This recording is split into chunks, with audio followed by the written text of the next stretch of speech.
कस्बे के समाजसेवी ओम प्रकाश आहूजा के परिवार के सानिध्य में सिंधी समाज के आराध्य देव भगवान झूलेलाल के वंशज भरूच, गुजरात वाले साईं मनीष लाल का अभिनंदन समारोह का आयोजन किया गया।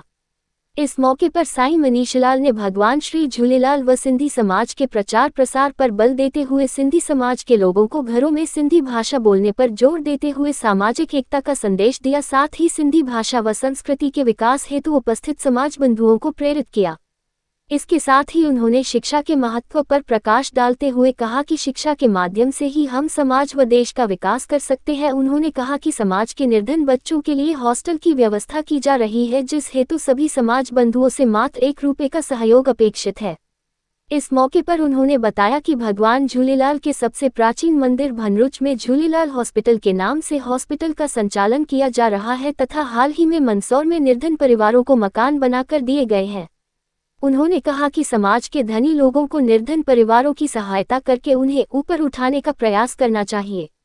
वहीं इस मौके पर समाजसेवी ओम प्रकाश आहूजा ने सपरिवार उनका आशीर्वाद प्राप्त करते हुए कहा कि वो होते हैं किस्मत वाले जिनको साईं मनीष लाल के दर्शन होते हैं।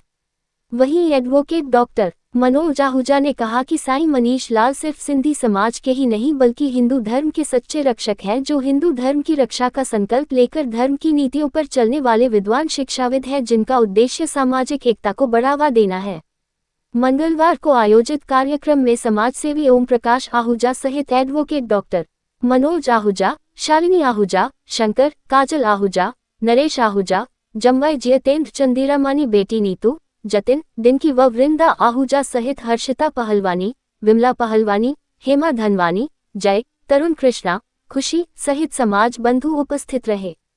इससे पूर्व साईं मनीष लाल ने ओम कृपा प्रोविजन स्टोर पर पहुंचकर शंकर व नरेश आहूजा को आशीर्वाद दिया।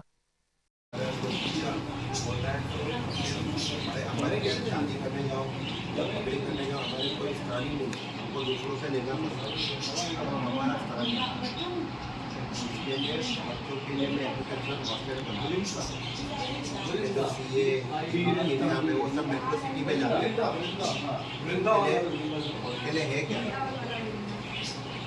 उनके लिए कोई हॉस्टल नहीं, वो पीजी में जाते हैं। माँ बाप को क्या टेंशन, हमारा बच्चा सेफ है नहीं।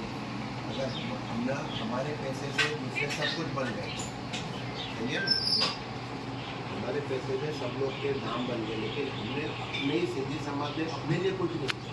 तो अब मैं अपने समाज को सक्षम बनाने के लिए एजुकेशन हॉस्टल बना रहा हूँ, जहाँ पे CA की एग्ज़ाम हो, UPSC के एग्ज़ाम के बच्चे हो, नीट के गरीब बच्चे बहुत है लेकिन होशियार है, पैसा नहीं है, तो हम उनको हॉस्टल में रखेंगे, उनको पढ़ाएंगे, उनको एजुकेशन का हमारा नीचे का वर्ग भी ऊपर आएगा। उसके लिए मैंने कैलेंडर में दिया है कि मुझे और कोई नहीं चाहिए, अपने समाज को सक्षम बनाने के लिए सिर्फ मुझे ₹1 जब हम ₹1 मिलकर दान करेंगे तो हर शहर के अंदर अपन हॉस्टल भी बना सकते हो। सही है ना, ₹1 कोई बड़ी बात नहीं ना, बड़ी बात।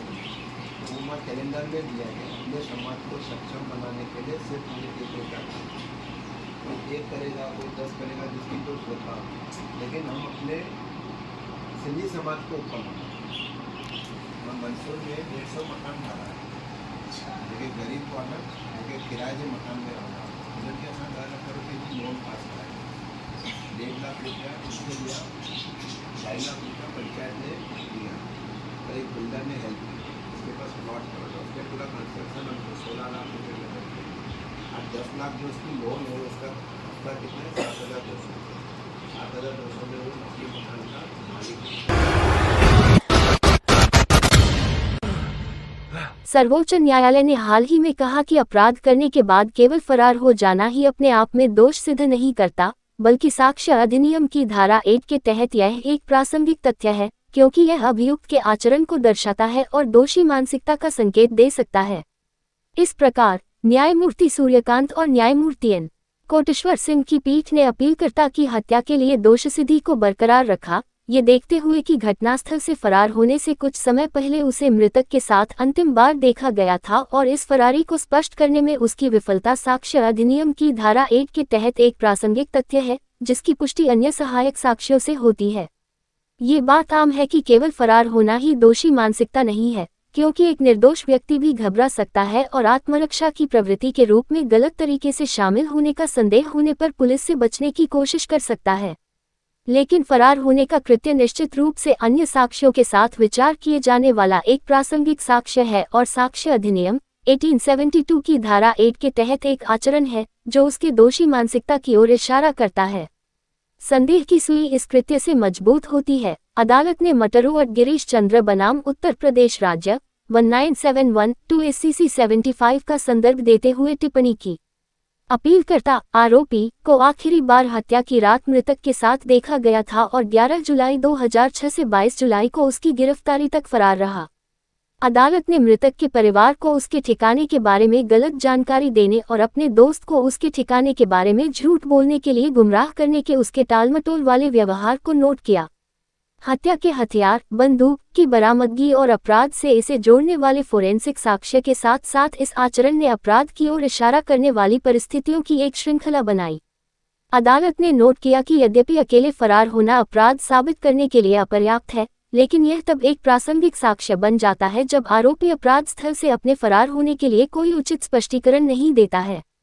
चूंकि अपीलकर्ता भागने के लिए कोई उचित स्पष्टीकरण देने में विफल रहा और उसके फरार होने की पुष्टि अन्य आपत्तिजनक साक्ष्य जैसे कि अंतिम बार देखा जाना, मकसद, हथियारों की बरामदगी आदि से हुई, इसलिए अदालत ने पाया कि ऐसे उदाहरण अभियोजन पक्ष के मामले के लिए फायदेमंद हैं।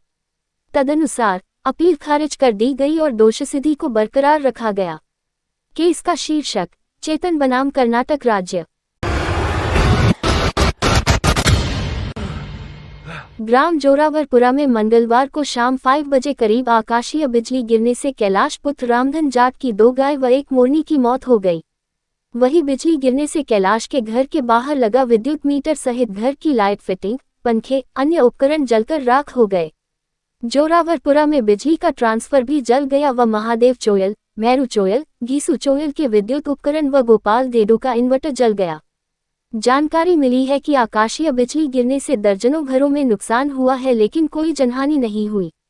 आकाशीय बिजली गिरने की सूचना मिलते ही प्रधान संपतराज लोधा, थानाधिकारी ओम प्रकाश कासनिया, JSS अध्यक्ष व पूर्व सरपंच हरलाल गुर्जर, पटवारी गोविंद जाट, पशुधन सहायक दुर्गालाल, लाइनमैन शैतान सिंह, डेयरी व्यवस्थापक कानाराम जाट, वन विभाग कर्मचारी महादेव खारोल तत्काल मौके पर पहुंचे व नुकसान का जायजा लेकर मुआवजे की कार्रवाई की।